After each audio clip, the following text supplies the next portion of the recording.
Stocks for beginners. Phil Muscatello and Finpods are authorised reps of Money Sherpa. The information in this podcast is general in nature and doesn't take into account your personal situation. Even when you come up with stupid spending, people are against cutting it, and here's why. Everybody is in favor of cutting wasteful spending unless it's in their district. Well, we have 535 members of Congress, right? 100 senators, 435 members in the House. So 435 House districts. Phil, I guarantee you, all 435 districts have wasteful spending. And everybody's view is we should cut the other guy's wasteful spending. But I like the stupid spending in my district.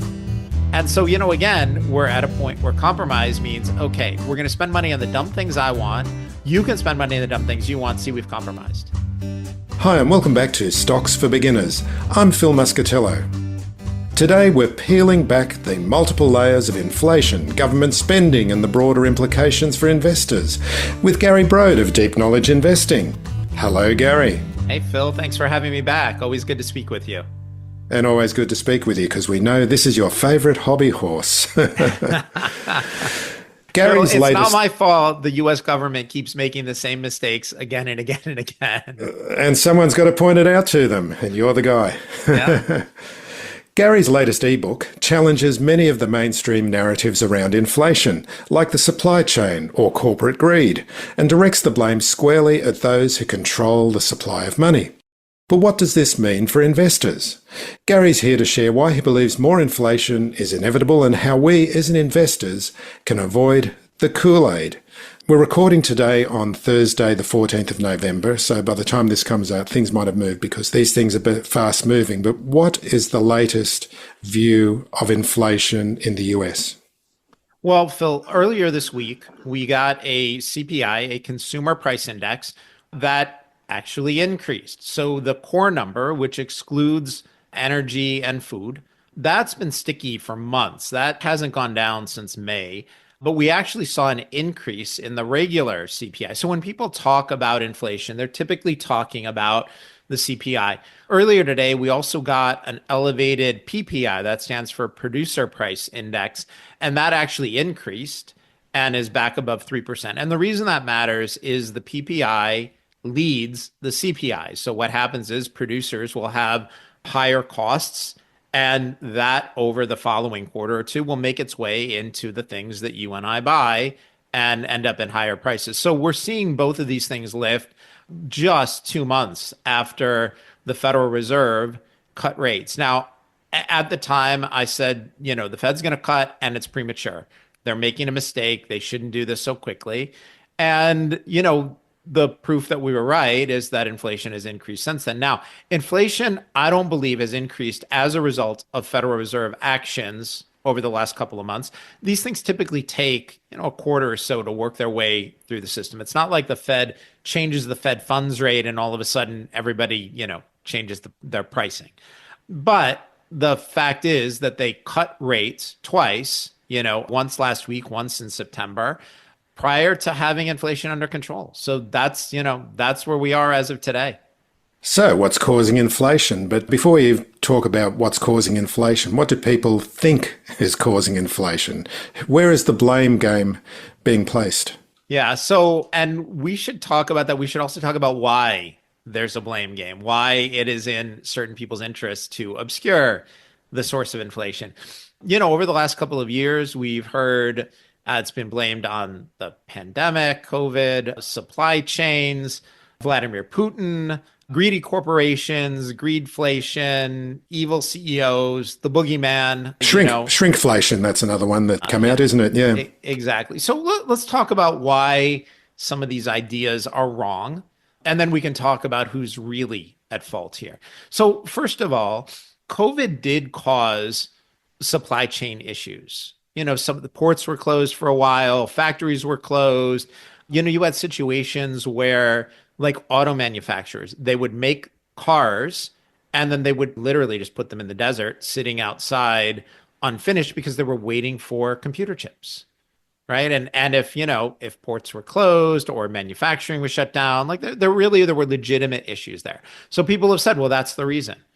No, it's not. And the way that we know that can't be right is because if that had been the case, prices would have come back down. So, like let's use an example here in the US. If you live in Florida, usually around September or October, we see some hurricanes.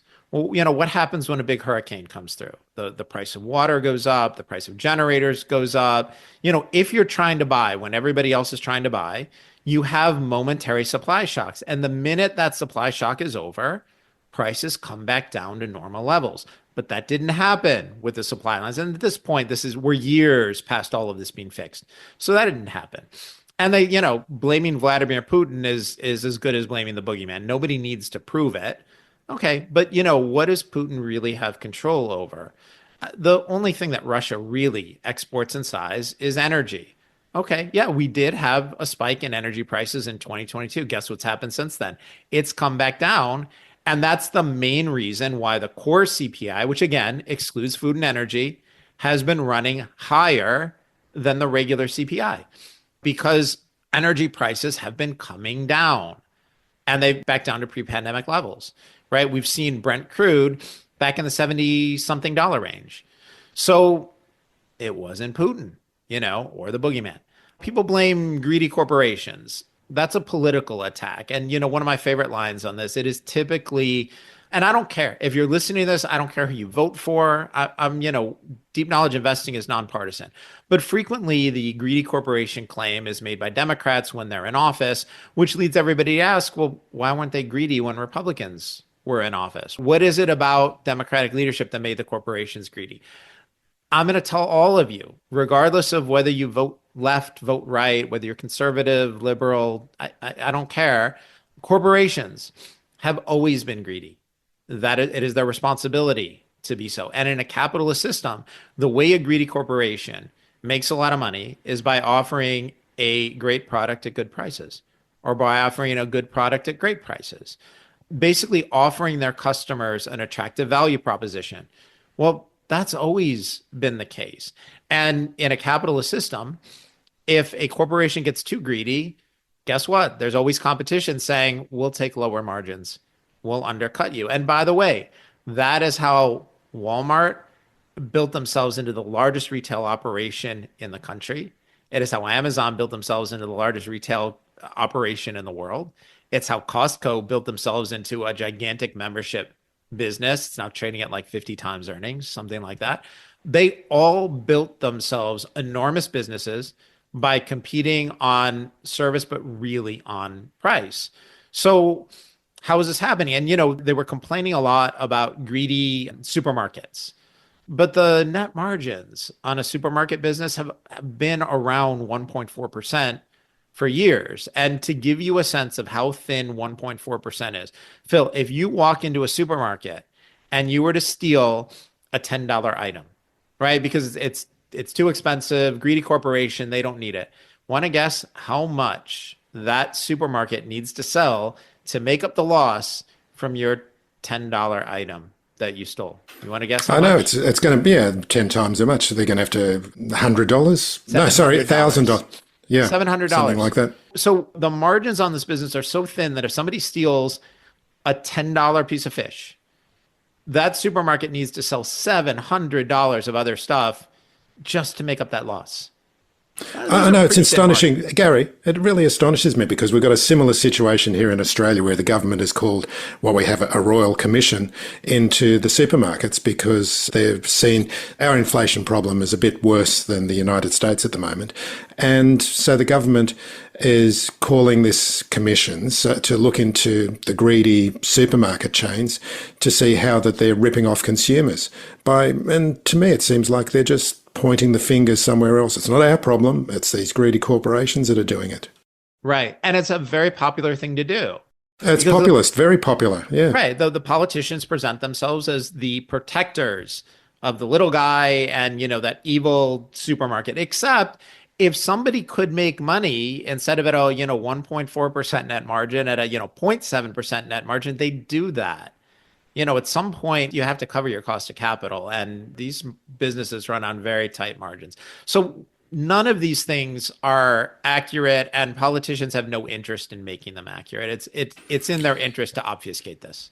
And sorry, just one other thing here. I'll just get on my hobby horse because I've got a very good relationship with the Australian Shareholders Association, who monitor many companies. And they're quite annoyed about this because they saw the heroic efforts that the supermarkets went through during COVID to keep supply chains going and keep the whole of the nation fed. And then suddenly we turn on them. Sure. I'm sure there's a similar thing going on in the US as well. Oh, yeah. Yeah. These corporations or these people, they're heroes until it's in our, right. I mean, it was all the supermarket workers who were heroes. And, in fairness, they were in the stores dealing with the public on a daily basis when a lot of people were hiding and didn't want to go out. And I understand that. I understand why that happened. I understand how people felt about it. But, now they're evil, right? It's about political expediency, and they're counting on the public to have no understanding of economics, not like your listeners or viewers, and they're counting on people to have very short memories. And certainly, Phil, what percent of the population do you think will pull the Kroger financial reports, their annual reports, and take a look and say, wait a minute, these margins have been 1.4% for years. Nothing really changed. Well, they don't. And even if it is pointed out, because social media these days has people who were economists who will come on and talk about these sort of things, but just it won't make it into the mainstream mindset. Yeah, exactly. Yeah. Okay, so we've been talking about inflation and where the blame is coming from. Is it time to bring up the MF words, Milton Friedman? Because many on certain sides of politics blame discredited Friedmanite policies for our current woes, whereas in fact he was the one that pointed out where inflation comes from. Tell us that story. Well, it's really simple. Inflation is a monetary situation. By the way, a lot of people don't know this. We now think about inflation. Somehow the definition of inflation has morphed into an increase in prices. But Phil, that is not the original definition of inflation. The original definition of inflation is an increase in the money supply. And that falls squarely on the shoulders of Congress, aided by the Treasury Department and, in conjunction with the Federal Reserve. Basically, it is overspending by legislators, by the government, aided by lax policies from central banks all over the world that are leading to inflation. And, if you think about it, it makes sense, right? As corporations have in their best interests to keep prices as low as they can and earn a return because somebody can always undercut them, right? That's always something that they're risking. But here's what's happening right now, at least here in the US, but I think it's really all over the world. We're seeing this in Europe, in the UK, in Japan, I believe, based on what you're saying, in Australia as well. But governments are overspending. They're spending far more in outlays, in just wasteful spending, than they take in taxes. And by the way, this is a side point, but this is my hobby horse. I do not ever want to hear people refer to tax collections as revenue. It is not revenue. Revenue is a voluntary exchange to mutual benefit. Taxes are not that. It's not voluntary. They will, men with guns will put you in jail if you don't pay your taxes. That's why I pay my taxes, despite the fact that I object to it, right? I don't want to go to jail, but it's not voluntary. The government says pay your taxes or else. Okay. So that's my thing. Stop calling it revenue. But when governments overspend, here's what happens in the US. Congress is spending several $1 trillion a year more than they take in taxes. Then the Treasury Department says, okay, well, we need to fund this. And so they monetize that. That's just a fancy way of saying they sell bonds, collect the money, and then give it to Congress to disperse, right? To pay all these bills. And our government likes to act like all of that is free, but it's not. We have debt piling up. And here in the US, our debt right now on balance sheet is about $36 trillion. Our annual interest expense this year crossed $1 trillion, exceeding what we're spending, I believe, on the military. And by next year, I think our annual interest expense is going to be in the $1.4 to $1.6 trillion range. So it's gone parabolic. And of course, additionally to that, the deficit is $2 trillion, I believe, at the moment. The amount that the government is spending is $2 trillion a year more than what they're collecting in revenue. Yeah, 2 to 3 trillion, depending. And please don't call it revenue collecting and taxes. But at any rate, that's exactly what's happening. I've been programmed, Gary. Yeah, exactly. We're I'm here for deprogramming. We're deprogramming everyone. But Phil, that's just the on balance sheet. Nobody thinks about the off balance sheet accruals. And you're saying, wait, what is that? That sounds confusing. Nope, really simple. We are accruing liabilities for Social Security, pensions, Medicare, Medicaid. There are all kinds of promises we make to our people. Well, when we say to these people, we're going to provide you with these benefits, but don't put that money aside, it's an unfunded liability. That here in the US, more than $200 trillion. So we're looking at total liabilities of the government in excess of $250 billion. Now, if that seems like a lot of money, it is more money, it is more value than exists on the planet. This is not an amount that can be paid. But going back to the inflation issue, when the government overspends by $2 or $3 trillion, that gets added to debt and increases the money supply. Well, if you have more money chasing the same number of things, there's only one thing that can adjust, and that's the price index. And so that's what we're seeing. And that's why the original and proper definition of inflation is an increase in the money supply. Because if you increase the money supply faster than you increase the supply of goods and services, prices are the thing that will adjust. And that's exactly what we're seeing. And it's also the debasement of the value of the currency as well, isn't it? It is. And that's why, when people talk about inflation as an increase in prices, I understand we're going to have a very hard time getting people to go back to the definition of, an increase in the money supply. So what I do is I encourage them to think about it in terms of debasement, which means the purchasing power of your dollars decreases. And so to a large extent, what we were told as kids was wrong. Well-meaning, but wrong, right? They said, spend less than what you make and save the difference. Put the money in the bank. But you cannot save in dollars. You can't save in fiat. Fiat is just a fancy word for any government-sponsored currency, right? The Japanese yen, the euro, the British pound, the US dollar, the Peruvian sol. These are all fiat currencies, just backed by promises made by the government. And that currency supply can be increased at no cost at any time. And so that's largely what we're seeing. And so when we talk about monetary debasement, it's just a way of saying to people, like, think about it this way, Phil. Imagine you have $1,000 in your savings account. You could take that $1,000 today and you could go buy a certain amount of goods and services. So now think about that same $1,000 a year from now, or 3 years from now, or 5 or 10 years from now. How much will you be able to buy in goods and services then, more or less? And the answer is, of course, less. And so you can't save in fiat. You can't save in dollars. And of course, the other part of the blame game, which we haven't mentioned, is that everyone then goes and points the finger at the central bank, the Federal Reserve, or the Reserve Bank here in Australia, don't they? They do. And a lot of that blame is valid. Now, that's not really what's happening right now. But, let's talk about the mistakes of the U.S. Federal Reserve. First of all, the Federal Reserve should not exist. We do not need a government agency full of unelected bureaucrats and modern monetary theory and Keynesian economists to set the most important number in finance. And that's the rate of interest. And I'm going to redefine that. Your risk-free rate, your interest rate, is really the price of risk and time.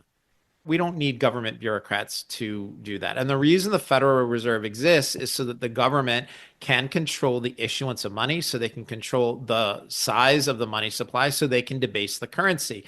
And, one of the things that we should talk about here is when they do that. So the example we just gave is you've got $1,000 in your savings account. And a couple of years from now, you want to spend that. And we agree, you're going to be able to receive a smaller amount, less value of goods and services in a few years. Where does that value go? Where did it go? Did thieves sneak into your bank and steal it? Did hackers do it? Did Vladimir Putin and the boogeyman sneak into your Australian bank and take the value of your money? No. No, the value is being stolen by your government. And the value is being stolen by our government. And the Federal Reserve aids in that. People like the idea of inflation. You shouldn't. The value of the spending power of your money is decreasing every year, and it is being stolen by the government. The term for it is seigniorage.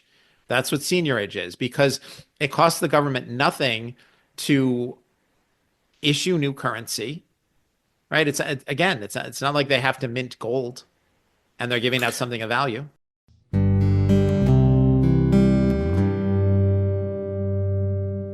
But speaking of minting coins, I mean, that's where debasement first came about, because kings would, issue gold coins, and over time, more of that gold coin would be silver or copper. And that was the original view of debasement. And I think it's really worthwhile to consider how our money is debased in very much the same way. So, Phil, not only are you right, that's been going on for thousands of years. And one of my favorite graphs, and there's an urge. There just seems to be an urge for our ruling class to do that. Of course, it's a way to steal. It's very appealing. And so one of my favorite graphs is if you take a graph of the loss of precious metals in Roman currency about 2,000 years ago, and you can see it's exactly what you said. The silver, gave way to bronze and more, and eventually it was a lot of bronze with just a silver coating on it, and it went down to zero. If you take that graph and then overlay it against the loss of purchasing power of the U.S. dollar since the start of the Federal Reserve a little over 100 years ago, guess what? They look identical. The U.S. is debasing its currency at almost exactly the same rate that the Romans did 2,000 years ago. This is a dance that is thousands of years old, and they can't resist. And here's an even weirder point of currency. Now, I don't know, I haven't seen Australian coins, but here in the U.S., some of our coins have ridges on the side. Dimes and quarters have ridges. Do you know the reason for that? It is actually to prevent shaving. So what people used to do with smooth-sided coins is they would take like sandpaper or a file and they would scrape the edges and sand off, just that outer layer. And, if you shaved off 2-3%, people didn't really notice. Like if somebody gave you an Australian coin that was 2% smaller and lighter than a normal one, would you catch it? I wouldn't. I don't know. Is that DIY debasement? Exactly. Yeah. And, then they'd melt it down. They'd make other coins. So what the minters started to do is they started to add those ridges along the outside, making it impossible to shave the currency without it being noticed. You do cover in your ebook misleading economic data, and I'm interested to find out how this plays into the story of inflation and the narrative that's being constructed. Yeah, that's a great question. And the data that we receive has gotten so bad that I've actually just started openly using the word lies. More than that, I used to do a lot of analysis, the government data that we got, because it was considered to be reliable and would give us a pretty good idea of what was going on with the economy. I no longer use it. I don't do the analysis anymore because the numbers are fake. They're just so clearly not real. And that's happened with a lot of people. There are a lot of us who are just saying, yeah, the numbers are out. We'll wait for the revisions and we don't care. And I think, the example I gave you before, and we talked about this earlier, we have a Potemkin economy. And it's a reference to Russian village where they didn't build the whole town. They just built really nice fronts. But if you looked around, if you looked behind, there was nothing there. And here in the US, we have an economy that is just a veneer. There's nothing real behind it. And so just to give you a couple of examples, the most important number that the government prints is the GDP number, gross domestic product. It is supposed to be a measure of total goods and services produced in your economy. Now, anybody can point out that's very difficult to do, and your methodology is going to be inaccurate. And some of these things are just impossible to figure out. And so I understand, you can't get an exact number, and there are probably better ways to do it. But, it's impossible to get an exact calculation of it. But, the numbers that we would get were supposedly pretty good. But in recent quarters, the increase in government debt, in overspending, has been greater than the increase in GDP. And so government spending gets added to GDP, whether it creates value or destroys value. But what we can see is that, here in the US, we've got economic growth in the 2-3% range, that's decent. That's not bad. People think China is fantastic for like 5% growth. A more mature economy doing 3%, that is a totally fine number. But if you do the math and you back out government spending, what you find is that the productive private economy, where people are really making things that people want, is declining. And so what we have is wasteful government spending, making it seem like we have economic growth while the real economy is declining. And, again, Congress here, they act like there's no cost to that. Well, we're all paying for it, right? We're paying for our stimmies, we're paying for our benefits, we're paying for financial support and transfer payments, and what we're paying for all of that through inflation because the Treasury monetizes it and the Fed makes it all possible. We see inaccurate data in the CPI. The way we account for housing costs is notoriously inaccurate and intentionally so. That's about 1/3 of the CPI. And the calculation we have, instead of going for actual housing costs, we use something OER. It stands for owner's equivalent rent. They go to people who don't rent their homes out and they say, well, if you were to rent your home out as a service, how much money would you get? People are like, I don't know. I haven't tried to rent my home. Nobody in my neighborhood has rented in 20 years. And so you end up with an OER, an owner's equivalent rent figure that trails actual housing costs by a huge amount. These things are not accurate.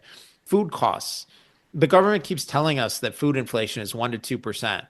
Phil, do you believe that? I don't. I think anyone who thinks food inflation is 1% hasn't been in a supermarket in years. The employment data is so inaccurate that what we get are very positive initial reports on the day that everybody's looking at it. And then a couple months later, they revise the numbers. Guess which direction they revise them? Down. Here in the US alone, we had earlier this year, not one, but two separate revisions in the neighborhood of 750,000 jobs. They're overcounting by millions of jobs, making things even worse. Some of the data is accurate but misleading. And you think, wait, how is that possible? How can we have accurate data that's misleading? Well, when they count the jobs, they're counting number of jobs. So the number of full-time jobs here in the US has been flat to down for years. Number of full-time jobs held by native-born Americans, declining. There's been no growth in that for years. So where's all the job growth coming from? Part-time jobs.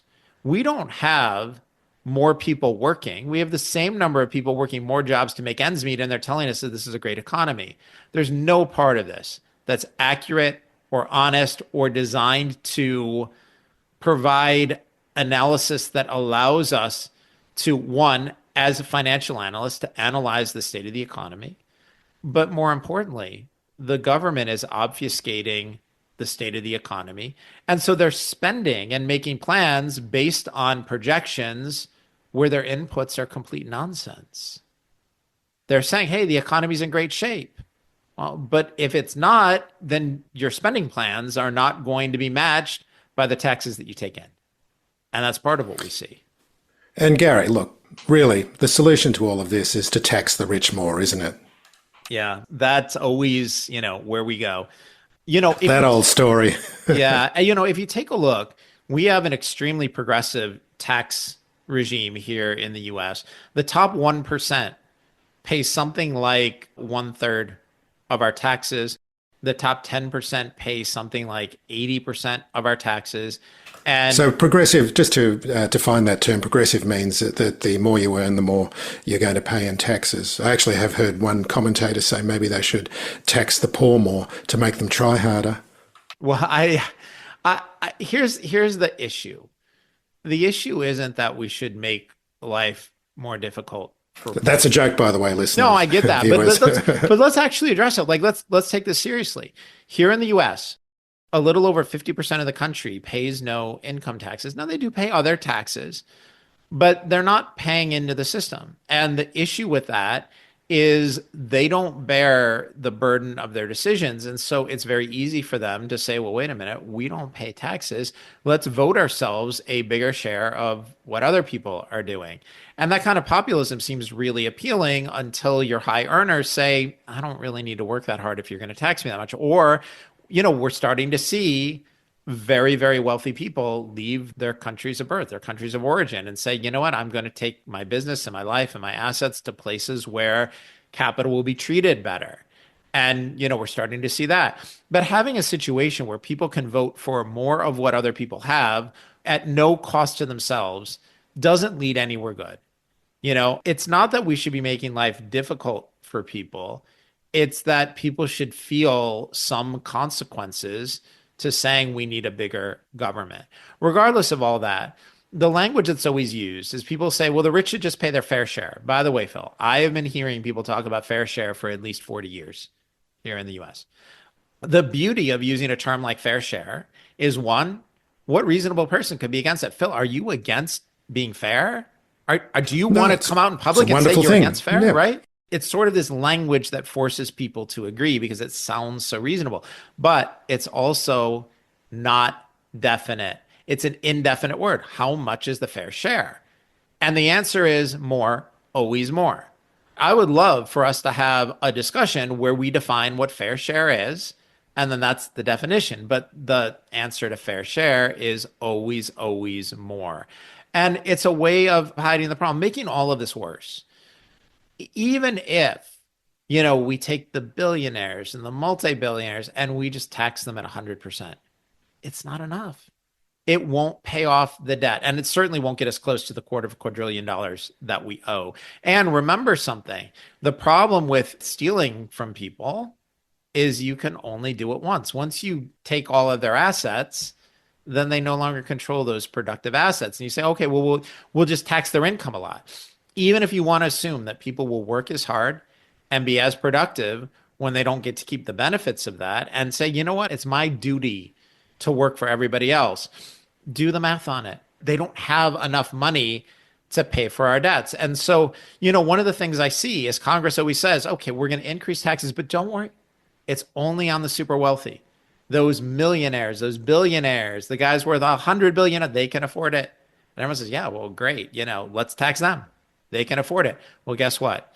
That's not where the money is. The money is with the middle class because they have less per person, but there are a lot more of them. And so, I see these people saying, well, this is great. They'll tax the other guys. Well, no, they're not aiming at them. And by the way, those guys have better accountants than you do. And they have offshore tax plans and ways to hide assets. Those taxes always end up back on the middle class. And we saw that the AMT, the alternative minimum tax, was actually instituted in the United States in the 1960s to get fewer than 24 ultra wealthy families. They literally instituted a tax going after the billionaires, right? Just the 24 wealthiest families in the country. Well, guess what happened a few decades later? The mission creep set in, and I've been clipped by the AMT before. I've had to pay that before. I assure you, I'm not a billionaire. It's sad. Somehow I have to live within my means, but these yeah, you don't have to admit to being a failure here on this podcast. It's okay. Yeah. We accept you for who you are. Exactly. Yeah. It's embarrassing that I'm not a billionaire, but these AMT taxes now hit millions and millions of American families. There's always mission creep. The answer is more, always more. And the fact is, Congress has no intention of ever living within their means, even if they collected more in taxes. Okay, Phil, here's your political quiz for the day. If Congress collected more in taxes, would they say, okay, good, we're going to be responsible with this and pay down the debt and reduce our interest expense and not leave our kids and grandkids, a ridiculous amount in debt? Or are they going to spend that and then say, well, we need you to pay your fair share and then ask for more? The ratchet only goes in one direction. That's right. They're going to spend more and they're going to tell you about why it's helping you to get your vote at the next election. Basically, It's all, that's what the incentive is, isn't it? Always. Yeah. And they act like there's no cost to it. And I think, you and I have talked about this before, here in the US during COVID, The government send out these stimulus checks. They send out $800 checks to people. They send out $1,600 checks. And everyone's like, wow, this is great. Free money. Is it? Is it really free? So you get the $1,600 check, but your monthly expenses go up by $100 or $200 a month.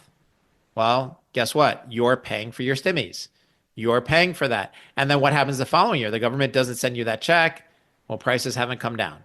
So you get a permanently higher price index as a result of getting these stimmies, getting these benefits from the government. They act like there's no cost, but there is. And so as a result, we have a government that is lying to us, and they're acting like, they're being fiscally responsible and that we can afford all of this and that there's really no cost. And so we have guns and butter and bread and circuses and everybody gets everything they want. And, compromise used to mean that I'll get some of what I want and cut some of what I want. You get some of what you want. You'll cut some of what you want. And we come to some reasonable arrangement.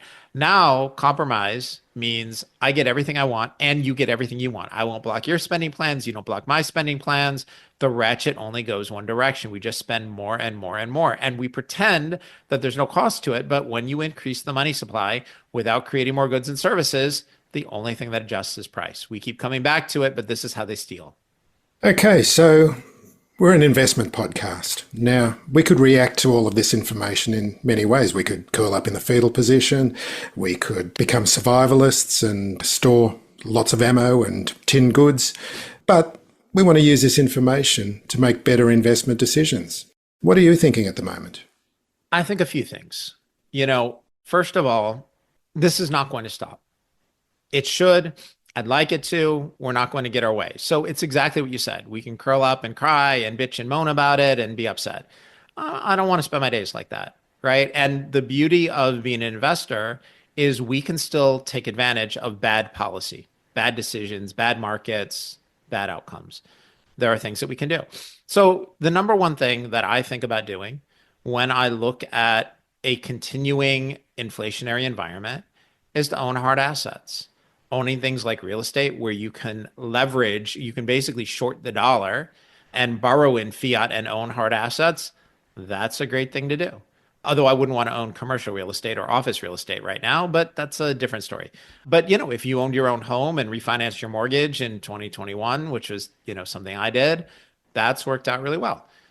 Gold, Bitcoin, we've been huge. We've had huge positions in Bitcoin for years. We were buying it at 15,000. And then when it dipped back below, when it was back at 15,000, we were buying the Grayscale Bitcoin Trust at a 25-30% discount to that. We were basically buying Bitcoin at around $11,000, $12,000. So that's worked out really well. And I don't hesitate to own it here. It's my largest position. I have not sold into this run up. If it goes back down, that's fine. I'll own it for longer because inflation is going to continue. I like to think about energy positions. The world will always want and need more energy. That ratchet only goes in one direction. Half the world really wants to industrialize and live at a higher material standard of living. That means more energy. Energy usage and material quality of life. I'm not talking about spiritual or family connections or the things that make life really enjoyable or worthwhile, but just from a material point of view. That correlates with energy usage at about 100%, right? That R squared is roughly 1. Energy typically gets priced in US dollars. Well, if you have declining dollars and increasing demand, I love owning oil producers, oil field services, pipelines, and I have a huge position in uranium. I think nuclear power is making a huge renaissance. Even Australia is starting to change its restrictive view on that here. Yeah, good luck with that. Well, they're looking at it. It is being looked at, yeah. Yeah, and here in the U.S., we are doing something that has never been done before. There are 3 nuclear plants that were decommissioned that they're looking at recommissioning them, putting them back in service. 3 Mile Island, there's one in Michigan, another one in the Midwest. I want to say it's in Iowa. I could be wrong on that last one. We can check 3 Mile Island.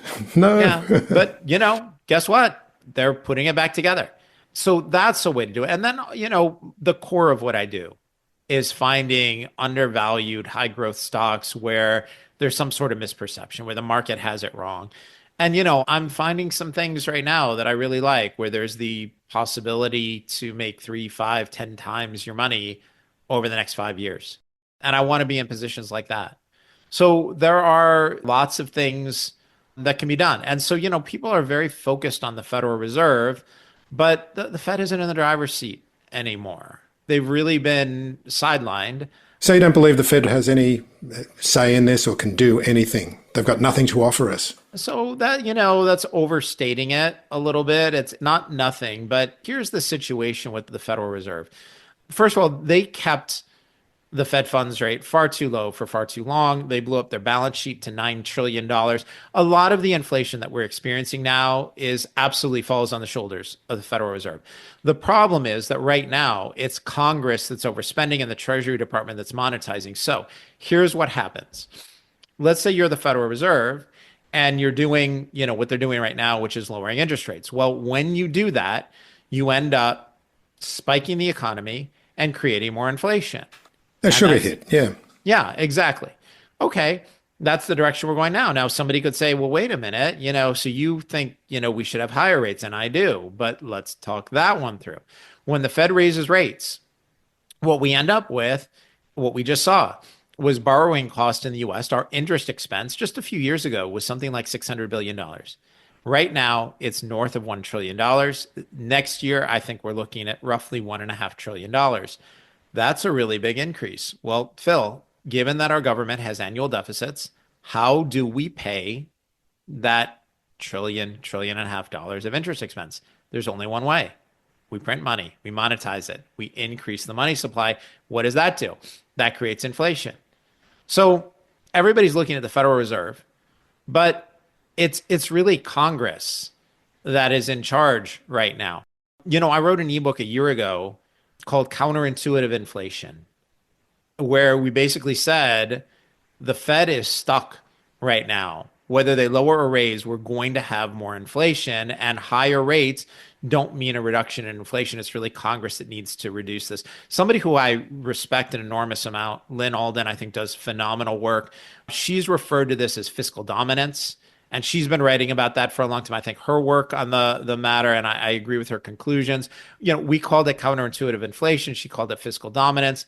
But I like her conclusions on this as well. Her meme is nothing stops this train, which is basically saying, doesn't matter what the Fed does. As long as Congress overspends, this is the direction we're heading. And so, you asked this question, when we were talking earlier, if all this happens, where does that leave the Fed? Are they sidelined? Yeah, they're on the team, but here's how I think about it. Phil, do you follow American football at all? You know the sport? Know the sport, but no, don't follow it at all. We right. watch the Super Bowl for the halftime show every year because it's on exactly at midday here in Australia. Fair enough. All right. Well, so here's the analogy. Imagine you're down by 7 points. You have a minute left in the game. You need to drive the length of the field, score a touchdown to score 7 points to tie it up and send the game into overtime. The Federal Reserve is the field goal kicker. Field goals worth 3 points. Field goal kicker is in the stadium. He might be kicking the ball on the sideline, but putting him on the field doesn't change anything. It doesn't change the outcome. That's my clever analogy for it. What do you think? That's pretty good. Yep, I can understand that. I'm sure there's an Australian football analogy as well. Yeah. I like the guys with the white flags and the very definitive. Oh, that's AFL. That's a different sport. Wait, is that not Australian football? No, it is, yeah. Yeah, it is Australian football, but there's also rugby league, which you mightn't be aware of it, but Russell Crowe is trying to promote it in the United States. So I think that he's been he's been putting on some show games in Las Vegas to try and get the US interested in it. I think it's going to be pretty hard. It sounds like a tough sale. It is a tough sell, yeah. But yeah, far more physical. It's like, it is a little bit like NFL, but without the helmets and the shoulder pads. Got it. All right. Well, right now, the Fed is your field goal kicker on the sidelines. Can they affect the score? Yeah, but not the outcome. Yeah. So I'm glad we got to the Fed role versus Congress's role, because viewers and listeners might not be aware, but we're sharing a document, and I jumped a question and I could see Gary's cursor moving furiously around the screen. So I'm glad we went there. So let's talk about deep knowledge investing. How can listeners find out a bit more? And you've already told us what you've got to offer, and it is a pretty good offering. Oh, and the ebook, will we be able to make the ebook available for viewers and listeners? Yes. So taking your questions in reverse order, The ebook, we will be releasing it next week. If people go to my Twitter or X account, it's Gary_Brode, Brode. Sometime next week, you'll see, I'll make it the pinned post, and people will be able to just, click, type in a word, and we'll send them a link to download the ebook. So we'll have that. I'm hoping Monday or Tuesday. We're putting the finishing touches on it. For people who are interested in what we're doing, while I do love talking about the economy with you, my real job is helping Deep Knowledge Investing subscribers make money. We work with hedge funds, family offices, registered investment advisors, and individuals, including, individuals like your listeners. And we help them get better returns in the stock market through, we've got our own portfolio, a limited number of high return stock picks, alternatives, hedging options. So there's a lot that we do to help people get better returns in the stock market. And, if people want to check it out, they're welcome to. We do have a free subscription option if people want to see the kinds of stuff that we're writing, but the things that we do to make money, we're not releasing in public because, I want my paying subscribers to get value for their money. And at this point, I'd also like to highly recommend your X/Twitter feed. You're posting all the time, and it's a lot of great information and a lot of very good other investors that you're talking with as well. Thank you. I appreciate it. It's a fun community on there.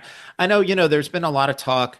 People have been complaining about the quality of discourse on there. That's not what I find in the FinTwit or the FinX community. Yeah.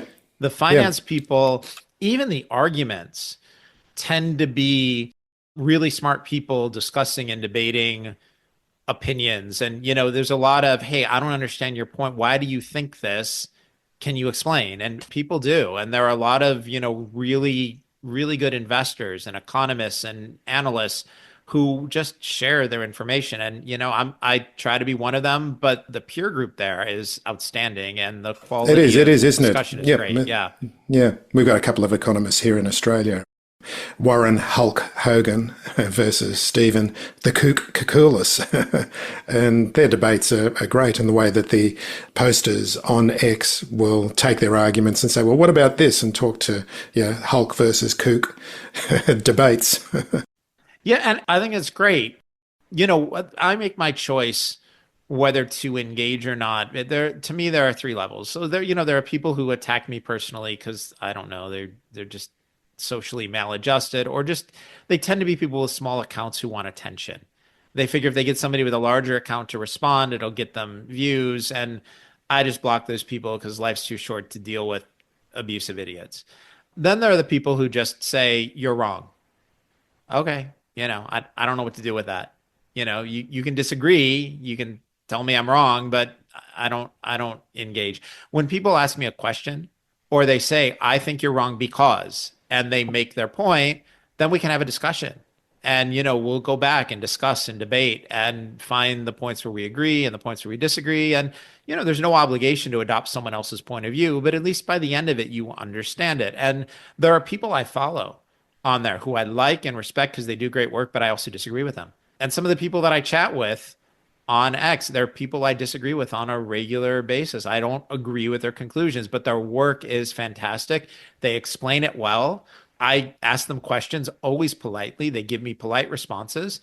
And, it's good to have discussion and debate and an exchange of ideas with people who see the world differently than you. And it can be done in a really good, healthy way. And so it's something that I enjoy and try to be part of on a daily basis. Do you have any optimism to do with the newly announced DOGE, the Department of Government Expenditure, with Elon and Vivek? So I have some mixed feelings on that. First of all, it's a great idea with great people doing it. It would be very hard to dispute the amount of intellectual horsepower in a room with Elon and Vivek. They're two really smart guys. I also think putting two libertarians who want the government to be smaller and who are taking aim at ridiculous and wasteful spending. Like, just to give you an example, a couple of years ago, the United States spent millions of dollars training Chinese prostitutes to drink more responsibly while on the job. Why?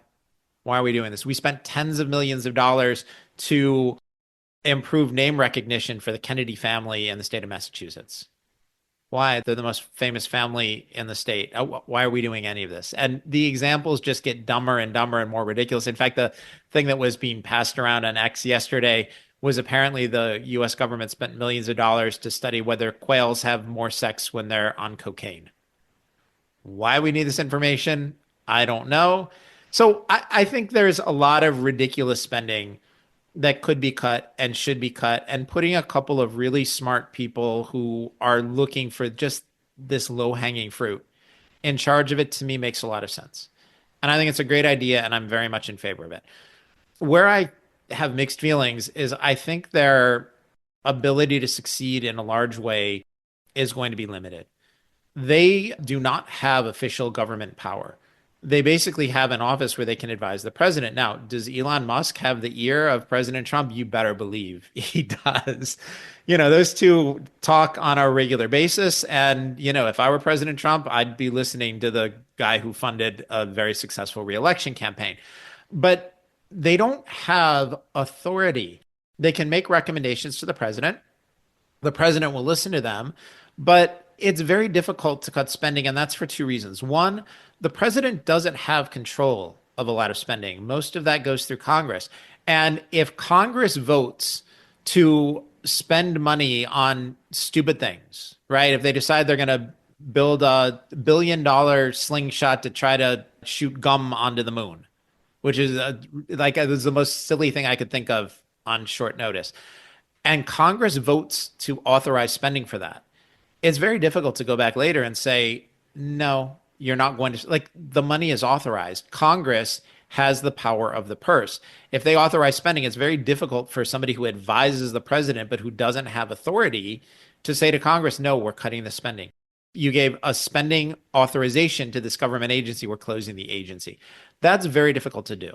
The other thing is, even when you come up with stupid spending, people are against cutting it, and here's why. Everybody is in favor of cutting wasteful spending unless it's in their district. Well, we have 535 members of Congress, right? 100 senators, 435 members in the House. So 435 House districts. Phil, I guarantee you, all 435 districts have wasteful spending. And everybody's view is we should cut the other guy's wasteful spending. But I like the stupid spending in my district. And so, again, we're at a point where compromise means, okay, we're going to spend money on the dumb things I want.